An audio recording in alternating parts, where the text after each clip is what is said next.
गौर से देखिए यह तस्वीरें, यह वही तस्वीरें हैं जिनके नाम पर बीते चुनावों में बहुत तारीफों के पुल बांधे जाते थे और जनता से वोट मांगे जाते थे, जिनकी बुनियाद कितनी मजबूत थी शायद बीते चुनावों के परिणामों ने पहले ही बता दी। क्योंकि अयोध्या के यह वही विकास हैं जो बारिश के पहले झटके को संभाल न पाए हैं और जर्जर होकर बिखरने लगे हैं।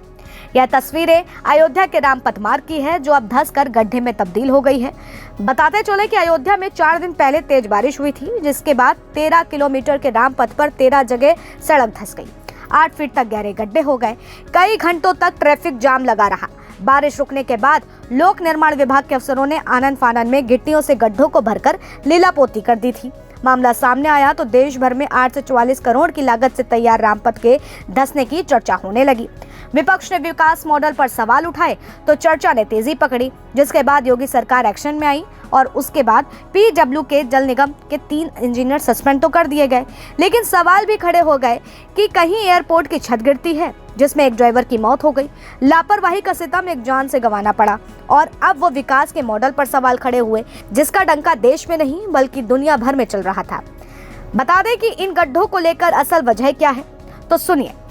सरकार ने रामपथ बनाने का जिम्मा पीडब्ल्यूडी को दिया था। इसका ठेका R&C यानी कि इंफ्रास्ट्रक्चर्स प्राइवेट लिमिटेड कंपनी को दिया गया था, जिसमें 844 करोड़ के बजट की सड़क पर काम 24 जनवरी 2023 को शुरू हुआ। इंजीनियरिंग, प्रोक्योरमेंट एंड कंस्ट्रक्शन के मानकों के अनुसार इस पर 15 महीने का टाइम मिलना चाहिए था, जो कि काम करने वाली कंपनी को पहले ही दिया गया था। लेकिन रामपथ निर्माण को 3 फेज में बांट दिया गया और 15 महीनों में तैयार होने वाला ये सड़क समय के पहले ही तैयार कर दी जाती है और इसका परिणाम 8 घंटे की बारिश ने दे दिया है। हालांकि योगी सरकार ने 8 घंटे में जल निगम के भी 3 इंजीनियर को सस्पेंड तो कर दिया।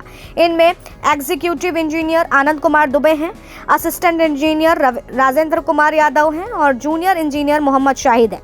शुक्रवार देर शाम ने पीडब्ल्यूडी के 3 इंजीनियरों को भी सस्पेंड किया गया है। अब तक 6 अफसरों पर तो एक्शन हो चुका है, लेकिन अगर यही एक्शन पहले लिया जाता तो आज विकास के नाम पर यूं हंसी नहीं हो रही होती।